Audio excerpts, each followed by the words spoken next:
Oi, eu sou o Jorge Guerra. Eu sou a Kelly Cadanos. E esse é o Direito em Português, projeto do Regra dos Textos que te ajuda a entender um pouco melhor sobre os assuntos jurídicos que são a bola da vez na discussão. Hoje a gente vai falar sobre a CPI da Covid no Senado. Fica com a gente que a gente vai te contar tudo o que você precisa saber a respeito desse assunto.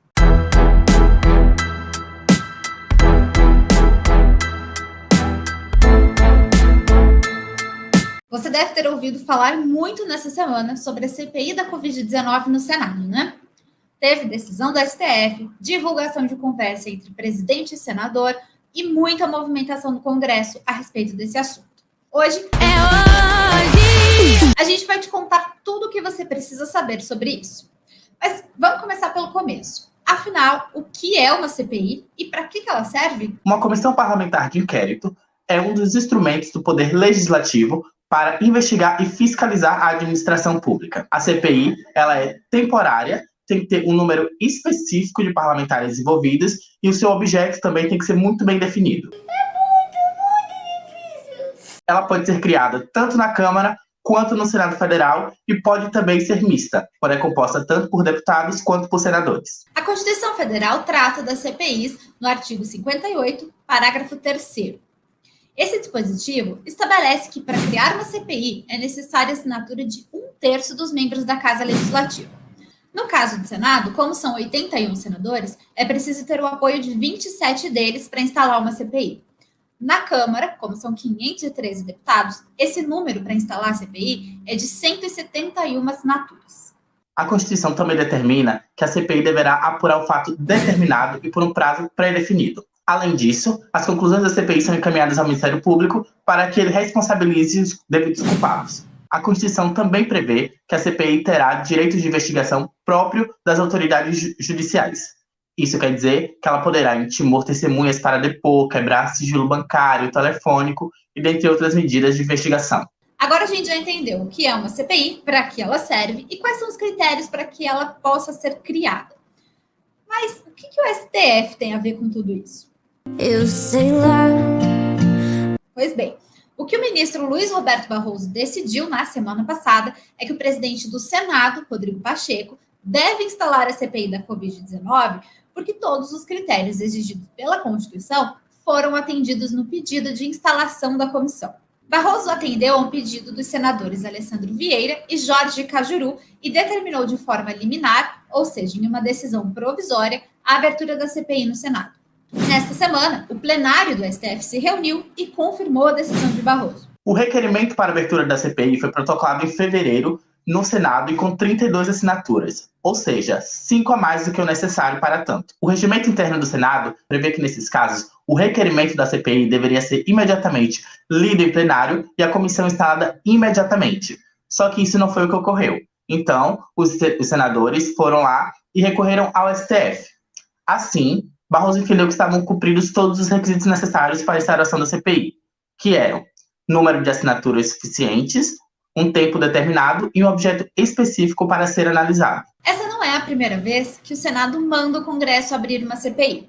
Em 2014, a ministra Rosa Weber determinou a criação da CPI da Petrobras. A decisão, na época, foi uma derrota para então presidente Dilma Rousseff. Não acho que quem ganhar ou quem perder, nem quem ganhar nem perder, vai ganhar ou perder.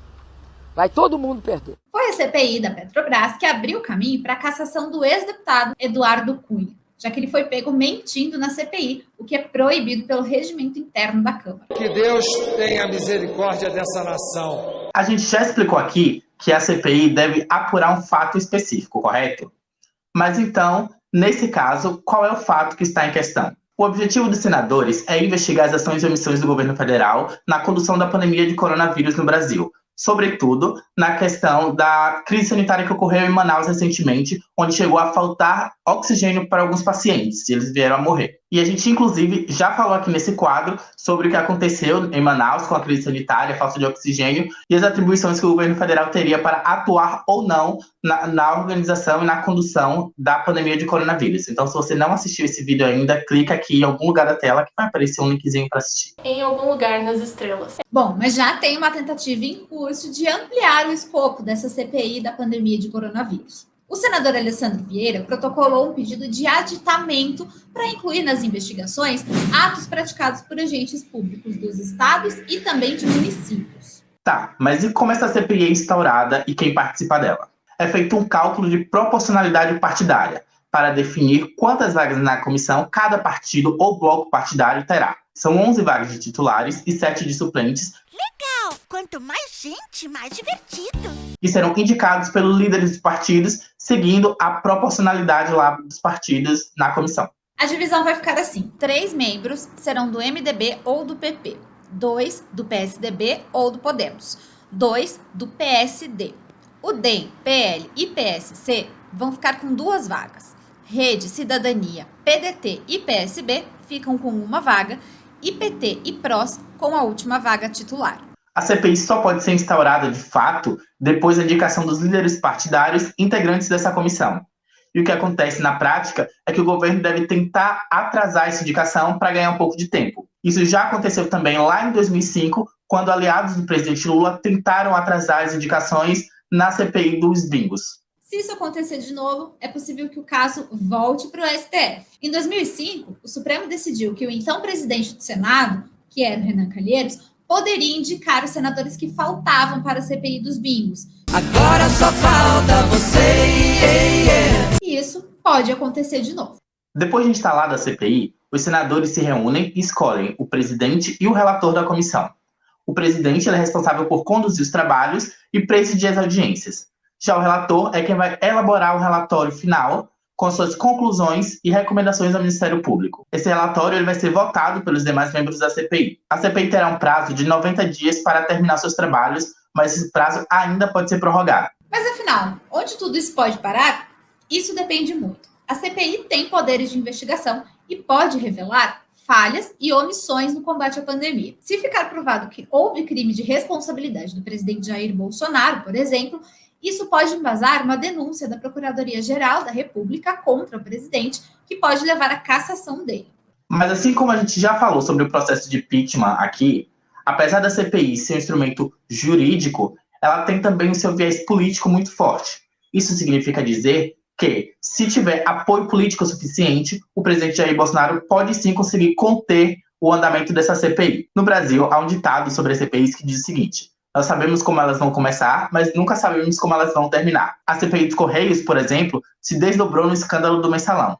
Já a CPI das fake news está aí parada e ainda não teve nenhum resultado. Tudo vai depender do ambiente político na CPI, até para aprovação ou não dos requerimentos. A intimação de testemunhas, pedidos de quebra de sigilo e pedidos de outros documentos, além de outros instrumentos de investigação, devem ser votados na CPI antes de serem realizados.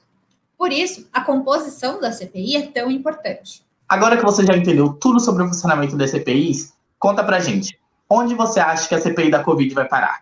Deixa aí nos comentários. Não esqueça também de se inscrever no canal e ativar as notificações. Assim você vai ficar sabendo sempre que tiver novidades por aqui. Até a próxima. Até!